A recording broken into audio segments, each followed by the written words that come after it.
This is Duke University.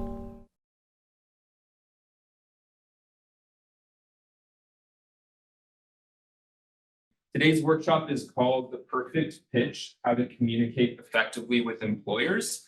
And when we were brainstorming ideas for a workshop this semester, one thing kept surfacing, and that was how to effectively talk about your DKU experience. So DKU definitely offers a very unique, one-of-a-kind education that blends, interdisciplinary studies with global perspective and exposure. But the uniqueness of that experience may mean that its value isn't immediately apparent to everyone, including potential employers. So it's really important to be able to convey the distinct skills and perspectives you've gained through your time at DKU so that you can effectively communicate the value of your experience, both to potential employers and to graduate programs. So our goal today is really to equip you with some language to articulate the value of that education, as well as the experiences that have come along with it. And who better to guide us than some amazing DKU alumni who are currently excelling in various industries in the USA. So by hearing about their experiences, I'm hoping that you'll begin to craft your own narrative about your DKU experience. So before I introduce the panelists, I just wanted to ask everyone here to please try and engage actively with the conversation. So you'll have an opportunity to ask some questions, but also I want to ask you to write down any keywords, themes, topics, skills, things that come up and resonate with you or you hear multiple times throughout the conversation so that we can use that to work with in the second part of the workshop. So for you all over here, I have some paper and pens here. If you need it, you can grab some. Okay, so now turning to the amazing panelists to introduce them. So Spencer Reeves. So Spencer is the Tech Policy Research and Programs Fellow in the Tech Policy Program and the DeWitt Wallace Center for Media and Democracy at the Sanford School of Public Policy right here at Duke. Spencer graduated from DKU in 2022 as part of its inaugural undergraduate class, and he graduated with a Bachelor of Law and from Duke University with a Bachelor of Arts, where he studied the interdisciplinary intersections of global China studies and political science. And outside of work, Spencer enjoys this local scenery and doing a lot of hiking and biking in areas nearby. Spencer is normally here in person, but he is out sick today, so he couldn't be here, but is very, very kind to join us regardless virtually. So thank you so much for being here, Spencer, and making time. Next up is Samantha Tsang. So Samantha is a communications specialist with a background in digital and paid media strategy. She is currently based in New York City, where she works at Global Strategy Group, which is a full-service research, public affairs, and communication agency. There, she supports the development and execution of campaigns at the intersection of strategic communications and paid digital media for a wide range of clients. Samantha was formerly a media strategist at Havas Media Network, where she worked on a global pharmaceutical account supporting the development of multi-channel paid media strategies for 15 brands. And from her time at Duke and DKU, she also has experience in academic research, project management, and copy editing. Samantha was a member of the inaugural class of the dual degree program between Duke and DKU, and she graduated with a BA in International Affairs and an LLB in Global China Studies on the political science track. And in her free time, you'll find Samantha leading food crawls or testing new recipes. So I'm going to have to ask you about some of those recipes. Gary Cui. Gary was born and raised in Shandong, China in March of 2000. He spent the first 18 years of his life attending traditional public schools focused on the Gaokao, the National College Entrance Exam. Despite this, Gary's aspirations extended far beyond his immediate surroundings, and following his dream, Gary joined DKU as one of the inaugural class of undergraduate students, where he accepted a liberal arts education on both Duke's campus in the United States and DKU's campus in China. And majoring in institutions and governance with a focus on economics, Gary was taught the importance of critical thinking skills and leadership skills. And outside of academics, Gary also played basketball at DKU as the founding captain of the DKU varsity team. That's a pretty nice thing to include in the bio. During his time at DKU and Duke, Gary interned in various business sectors, including a valuable experience at PwC Strategy that ignited his interest for the consulting industry. And after graduation, Gary realized that he still needed more practical experience and knowledge before he could make his mark in the business world. So in pursuit of both a holistic set of business skills and an opportunity to train himself as a better leader, he joined Fuqua's Master of Management Studies program. Gary immersed himself in the program, serving as an MMS fellow and an admissions ambassador, and sought to build meaningful relationships with students from all backgrounds under the Team Fuqua culture. His empathetic, kind, and dependable character earned him a stellar reputation among his peers, and in a remarkable achievement, his cohort nominated him as the first Asian graduate speaker to represent the MMS class of 2023. His speech delivered at Duke's iconic Cameron Indoor Stadium during the commencement ceremony resonated with all who were present. And Gary is currently living in Charlotte, NC, where he applies his expertise as a management consultant and financial analyst at Arcadis, a Dutch environmental and engineering consulting firm. So thank you all so much for making time in the middle of your day to be here. We'll go right to it so that you don't have to be here too long, but really, really appreciate it. So kicking things off, I wanted to ask each of you if you could briefly introduce yourself. You can tell us a little more about what you're doing now and a little bit more about what you studied at DKU. So I will turn it to Spencer if you want to kick things off first. Sure. Thanks, Hal, and nice to see all of you. Wish I could be there in person, but did not want to get anyone else sick, and also not to mention the fact that I didn't get out of bed at all yesterday. But as Hal said, I'm Spencer. I currently work at Samford, right on campus at Duke in their tech policy program. And what we do in the tech policy program is essentially kind of find the intersections between industry, research, education, and policy. And so what I mean by that is that we have a number of faculty who come from industry that essentially have an interest in seeing how technology can be used for good. They've retired and have chosen to come teach for the remainder of their careers. And I help sort of make that whatever they want to see happen into a reality. So in my role, I manage a research team of 25 students, and then we have a number of programs that are both student-facing and also external-facing. So examples of our student-facing programs include guest lectures by some distinguished speakers, including on Monday, we have the chief technologist of the Consumer Financial Protection Bureau coming. We've had former ministers of technology and telecommunications from Costa Rica come and speak, people like that. And then also we do some competitions, like we do something called the Cyber Cup every year, which is sort of a case, you get a scenario that you have to solve in collaboration with others that you present to the National Security Council. So our student-facing programming, and then I also oversee all of our external executive programming. So one of the faculty members' research interests is in executive education of cybersecurity and policy, and how we can train people more on key sort of risk management principles as these issues become more important to society. And so we do a program in 3 countries around the world that trains people, again, on sort of these high-level risk management standards, frameworks, and then how to apply them to sort of day-to-day life in people's careers. So it's been really rewarding. I've been doing this ever since I graduated DKU, but my position at Duke is a 2-year fellowship, and so I am in the current mode of job hunting again. And so some of these questions that Hal, I think, plans for us to discuss are things I've been thinking about actively as well. So. Awesome. That sounds like a lot. And to do that while also searching for new positions at the same time, I'm sure you've got a lot on your plate. Yeah. Samantha, do you want to tell us a little bit about what you're doing? Sure. Hi, everyone.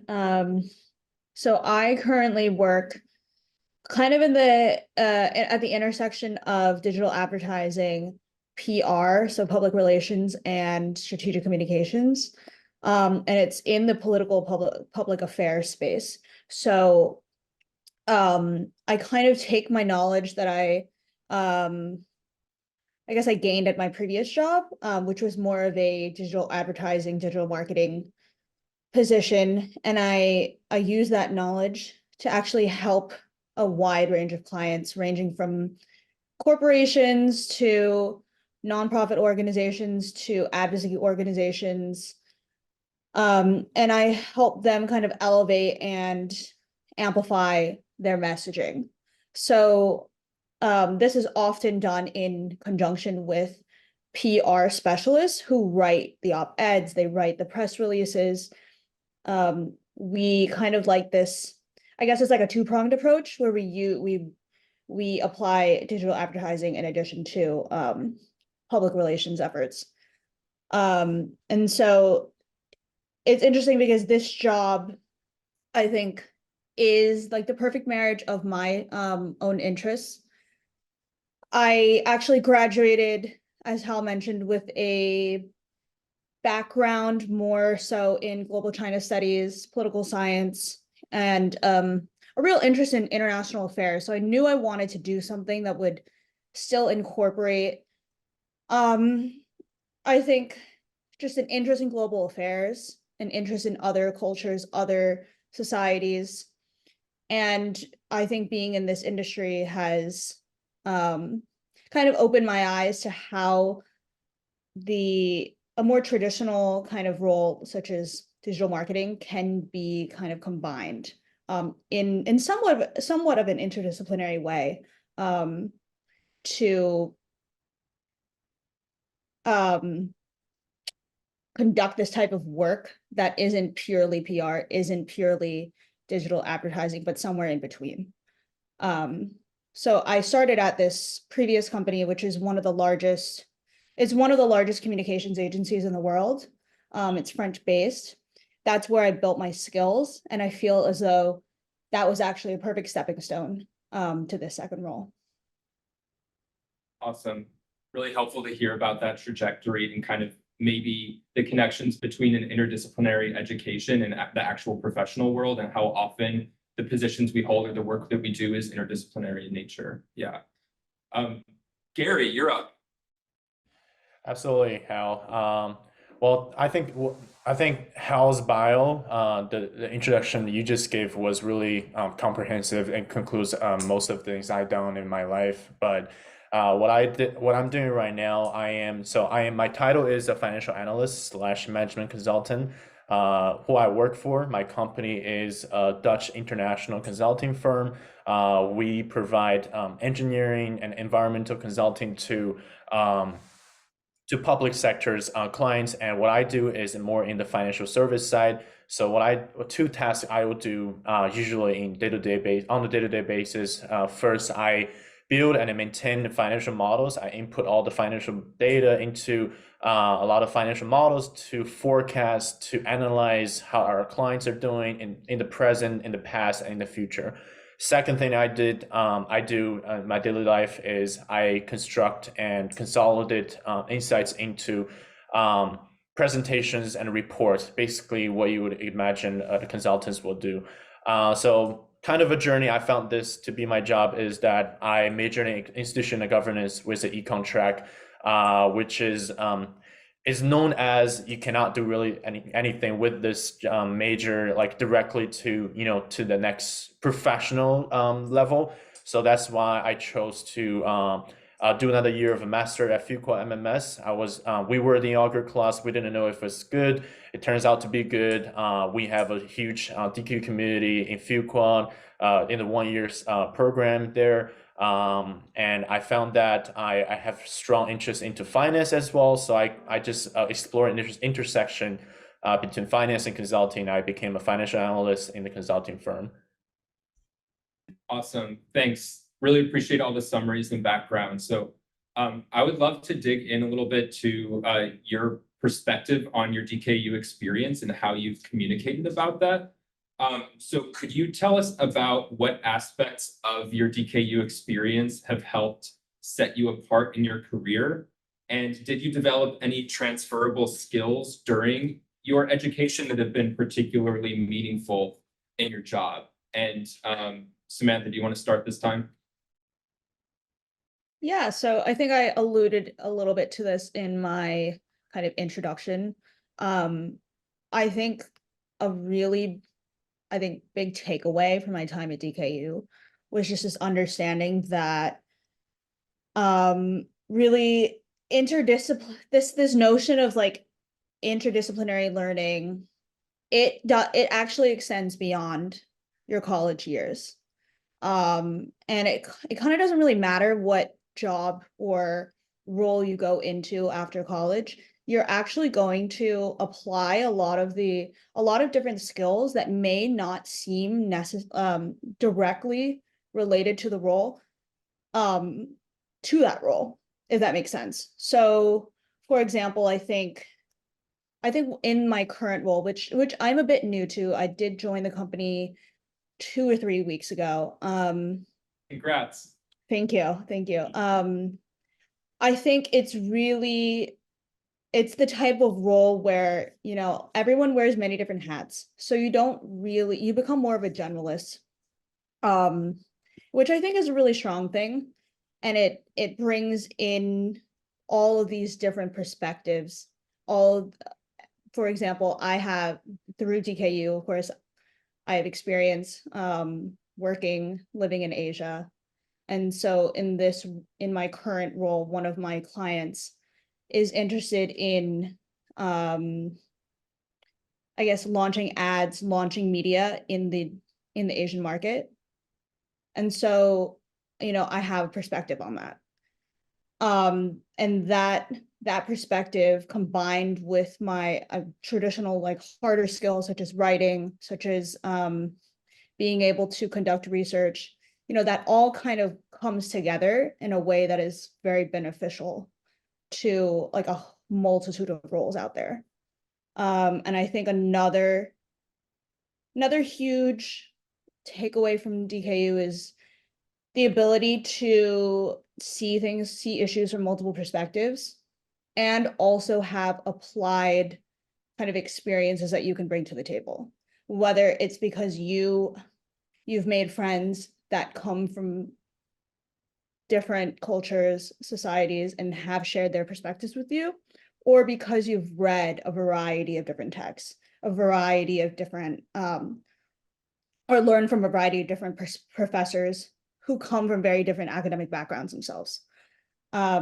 So I think, to sum it up, those would be the main two things that I think have been really beneficial to my post-grad career so far. And in terms of transferable skills, I would say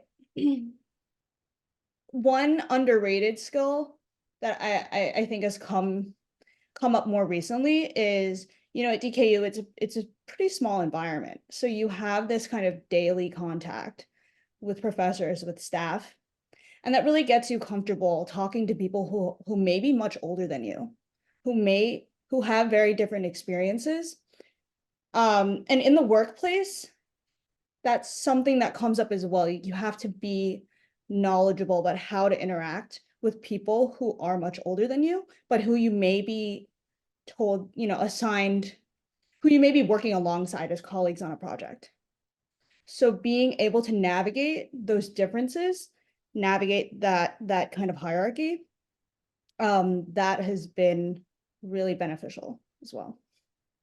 Awesome. That was a great list of experiences. So thanks for sharing that. I know, like, we often talk about like global experience, international, but like, what does that actually mean in a profession? I think you've highlighted a really good example of what that looks like in concrete terms, and also how that, intercultural experience and knowledge can serve you, maybe not just with working with people from different countries, but from all different backgrounds, generations, different positions, and how that can help you in your career. Yeah.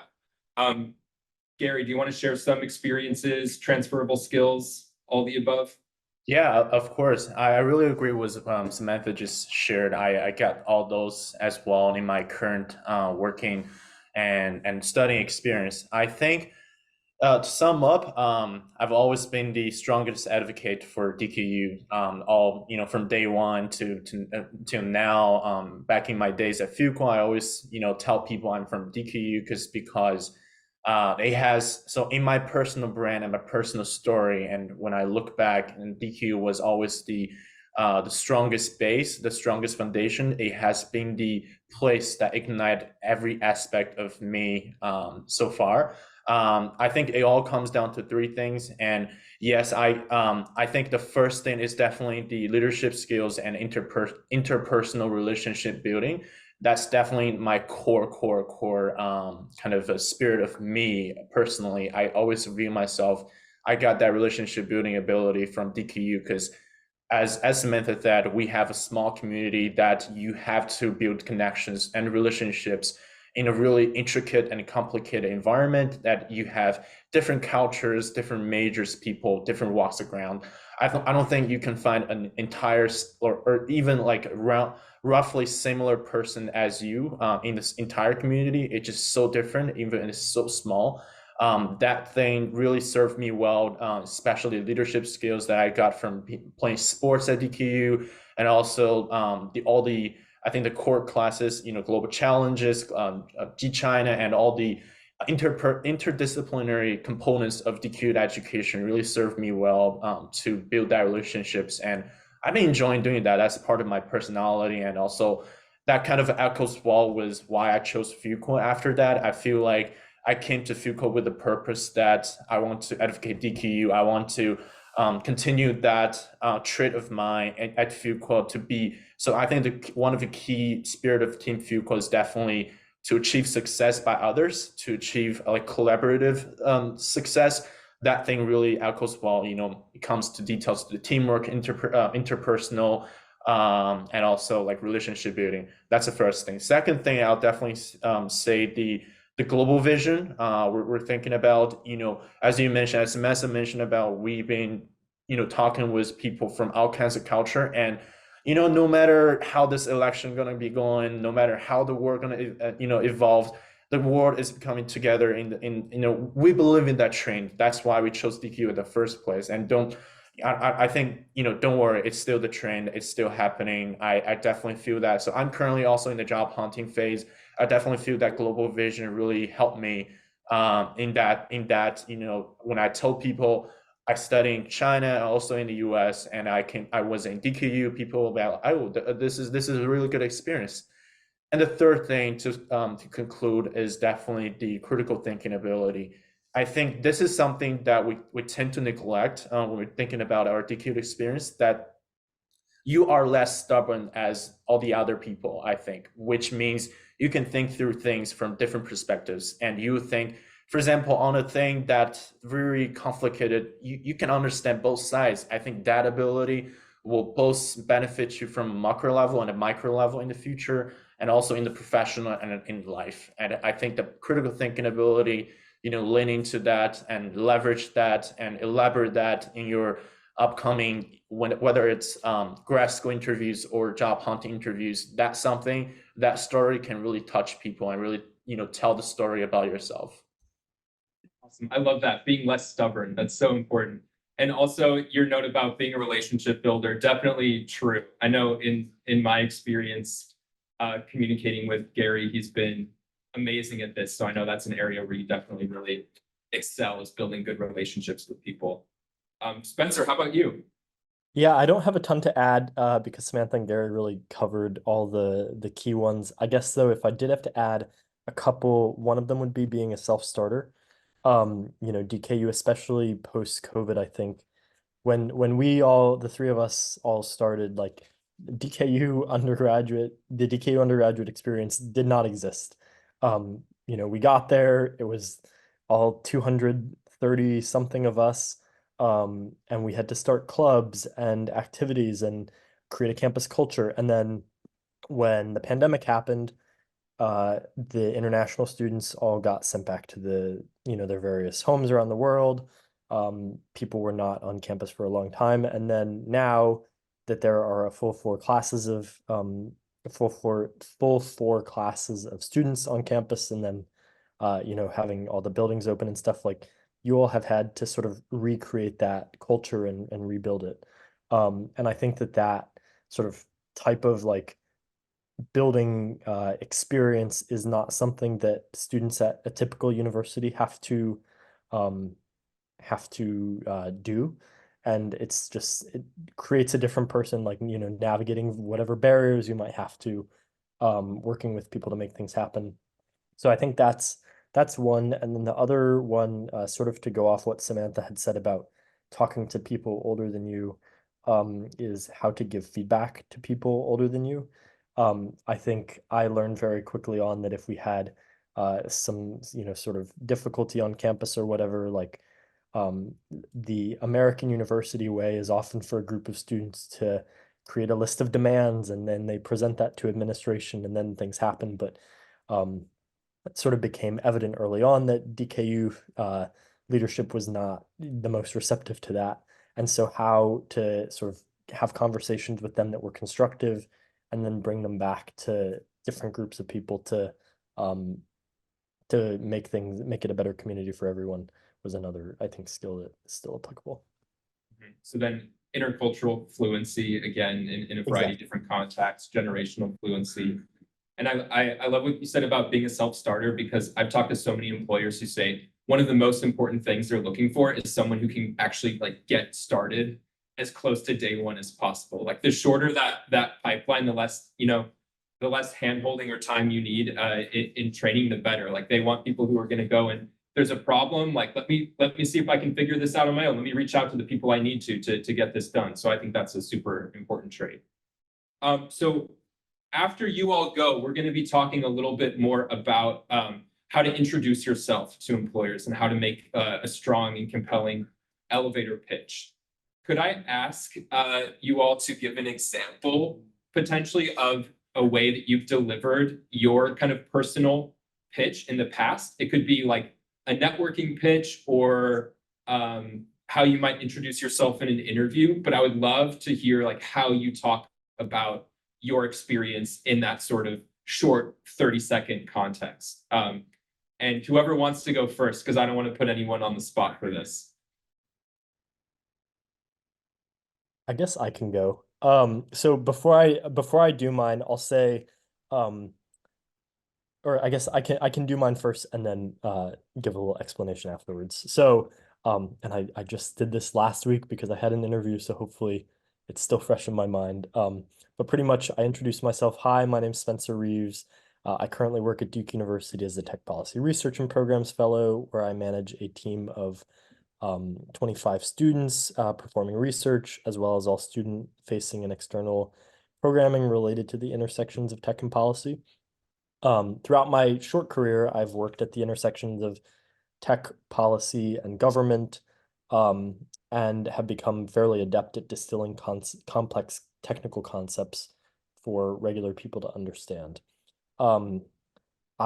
Before starting my current job, I've held internships at various nonprofits, as well as corporate organizations, and then worked in a K-12 school district for a number of years, including full-time throughout the pandemic.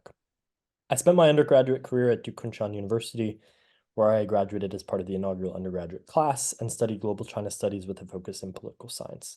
At DKU, as we call it, I learned a number of skills, including how to communicate cross-culturally, how to manage time across multiple different time zones, various short deadline projects because our semesters are 7 weeks instead of 14. And so before I keep going on, this is sort of the part where I adjust things to sort of be relevant to the job. I have like my standard bit that at the beginning, which I also adjust to depending on the job. The job I had applied for was at a organization that's like a sort of industry association. And so that's why I had the whole bit about concepts, translating them for lay people to understand. But then the sort of DKU unique experiences are come through later on. I will say too that I tend to also add in a short explanation about like what my major is if I feel like I'm not going on too long, because nobody knows what the heck global China studies is. People know what political science is, people know what economics is, but global China studies, institutions and governance, like no one knows what that is. And so if you're wanting to, what you want is for them to have more questions for you, the employer. And so that sort of going into that will allow them to probe a little bit better later on in the conversation. Awesome. Thanks for sharing that. I think that's a great structure. And I like how you talked about kind of tailoring it depending on the context you're using it in or who you're speaking with. And so you kicked it off with kind of a description of your current experience, what you're currently doing, and then you outline a couple of key skills that you have, as well as projects or accomplishments that you have recently had that you're proud of, and then you kind of talk about where you're looking to go next and what you're looking for. So that's a really good structure. Samantha, Gary, do either of you want to throw one out there? Sure, I can kind of speak to how I've answered the tell me about yourself kind of question. Perfect. Which always comes up, and it's tough because it's so open-ended. So it kind of depends on the role. For the job interviews I went through for my current role, I kind of started it a little broader because I understand that my academic background, my degree, they're not directly applicable to the communications like PR kind of space. And so I start off by saying, I've always been interested in understanding other people's perspectives, understanding how people communicate and like how to actually communicate things in a way that kind of reaches the right audience wherever they are. And so I bring it back to my previous experience. So I worked at a large agency called Havas Media Network as a media strategist. What that entails is essentially budget planning, media planning, and media strategy for a variety of different clients. I most notably was on a pharmaceutical account, and so I managed budgets of upwards of $25 million for 15 different pharmaceutical brands. In that, I've learned XYZ skills, so budget planning, project management, and I would say organizational skills such as leading client meetings and presenting to clients. And then I like to connect it back to the whatever role I'm interviewing for. So usually I like to say, oh, the reason why I'm interested in this role is because I've gained this insight, these experiences from my previous role. And I would like to learn more about the intersection of my experience in digital marketing, digital advertising, with strategic communications. And so because I'm also, of course, very early in my career, I acknowledge that, and I think it's okay to acknowledge that you might not have experience and you do want to learn, you demonstrate that eagerness to learn. And then if there's like any personal kind of connection to it, then that could also be helpful. Or if you already know that your interviewer has something in their background that you can relate to, then I also like to make that connection. And then I think I just finish it off by talking about my educational background, but I haven't, I guess, emphasized specifically what I've majored in, just because it's not like super relevant to the roles that I have applied for and received and actually accepted. But I think it's really good to emphasize the skills that you have gained through your educational experience, especially for the first role out of college. That's a great structure. And one thing I really liked that stuck out to me was that you kind of started with this overarching personal brand statement. Like, here's what I can do. Here's like the problems that I can solve. So you said like communicating to reach the right audience wherever they are. Like, that's such a nice, like, well-rounded statement to start off with to help someone understand, like, here's what I'm about. Here's what I do before you get into the details of past skills and experiences. Yeah, so that's great. I know we're running up on time and I want to give you all the opportunity to ask some questions. Gary, do you want to do a quick 30-second? Can I do 1:30? Yes. 1 minute 30. Okay. Of course. Hi, Hal. My name is Gary. I'm originally from Shandong, China. I'm currently analyst with Arcadis, a Dutch consulting firm. and I've been focused on providing financial services to our clients in the public sector, such as local water commission. My major contributions to my team has been two aspects. First, building and maintaining financial models to support our clients' financial planning and forecasting, utility pricing, etc. Second, drafting reports and presentations. One of my recent achievements that I'm really proud of myself is that I actually have taken the initiatives to acquire my Power BI license from Microsoft, and I've been helping the data transformation team in our firm to migrate the traditional data based on Excel and Word to interactive Power BI report with more advanced data. My passion towards consulting / finance, depending on the role, began from my years at Duke and Shanghai University, where I studied both in China and the US, majoring in economics for my bachelor's degree, highlighted by an internship doing management consulting at PwC Strategy. And after graduation, I continued studying at Fuqua School of Business, earning a master's degree where I gained a holistic set of business skills. Beyond my professional pursuits, I also consider myself as a natural leader, an entrepreneur, and an excellent networker. Growing up and studying internationally, playing basketball as the captain of my college basketball team, and I also started a company with my friends during my undergraduate. And during my business school, I also served as an MM's fellow, and which has made me the graduate speaker of my cohort. And after I delightful, something like that, I recently found this experience or this role to be my perfect next step. I think that's going to be my perfect. No, like I think that's the elevator pitch I'll give to whoever I'm going to meet in the elevator. That's awesome. I can tell that you've been practicing that one too. You were ready to go. So okay. So starting off with moving maybe from one position to another, starting with current responsibilities, then focusing on one or two key achievements, then talking a little bit about passions and interests, connecting that with your background in education, and then bringing it back again to key skills and your interest in the future role. So that's a great structure as well. I know we only have a few minutes, so everyone else, what questions do you have? Do you have time for one or two questions? What's coming up for you? What would you like to know more about? Yes. How do you end an elevator pitch? So you finish your talk and now it's okay, you want them to start talking. So you wait 5 seconds and they don't really say anything. And so what do you do at that point? Great question. Does anyone want to take that? How do you finish it off? Let's say go ahead, Gary.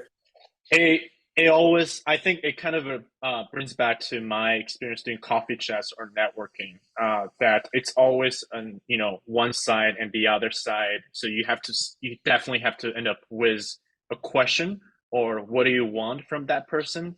I definitely think you want to navigate the whole thing because you're doing elevator pitch, you're pitching yourself. You have to tell the other person how can that person help you in every cases in either coffee chat or elevator pitches. So you don't want to leave it in there. Okay, this is my perfect step, and you keep it silent, and the other person will be awkward. So what can I do for you? And what's my values to you? So you definitely have to navigate it because you're pitching yourself. Yeah. Any other thoughts on that, Samantha, Spencer? Yeah, I echo what Gary said. I think one way that you can go about it is by asking a question at the end that sparks conversation. So you can say something like, I'd love to hear more of, not really a question, but it is a conversation starter. I'd like to hear more about your experience at this company. I'd love to hear more about your role. I'd love to hear more about what led you to this role, etc. And that's assuming that there is an awkward pause. Usually there isn't. Usually there is a rapport and a back and forth. So depending on the context, you'll most likely ask a question to keep the conversation going if they don't interrupt you or speak immediately. And then depending on the context, it's either a question about them, or maybe if you're at a career fair or having a more formal, networking conversation, you ask something like, could you tell me about the characteristics of a successful intern at your company, or something that's going to help you get some information so you can position yourself as a good candidate for whatever positions out there. Yeah. Any last questions? I know hardly any time for questions, but I apologize. So anything? I'm totally okay to stay a little longer. Appreciate it. Same. Thanks to all of you. Okay, so we have a few minutes. Then again, like it is like a back and forth. So whenever you ask a question like, what is like successful traits in this kind of person, which is the position I'm applying for, how do you like start talking about yourself and how you fit those without seeming like you just want to talk about yourself?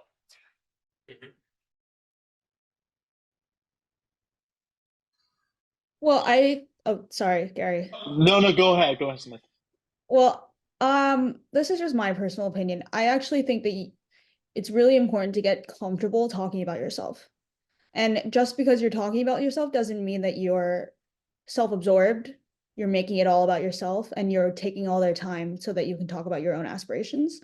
I think that there really is a lot of value that comes from being comfortable talking about what you're interested in and making that connection between what you're interested in and what the other person has done or is currently working on or can help you with. Because people at the end of the day, obviously it's a generalization, but people are willing to help. People are, especially people that have come from a similar background, a similar school, people are willing to hear what it is that you are looking for and what you want to do, basically. Also because like the entire premise of a coffee chat or an informational interview is so that you kind of just like understand more about or learn more about what you're interested in by talking to other people.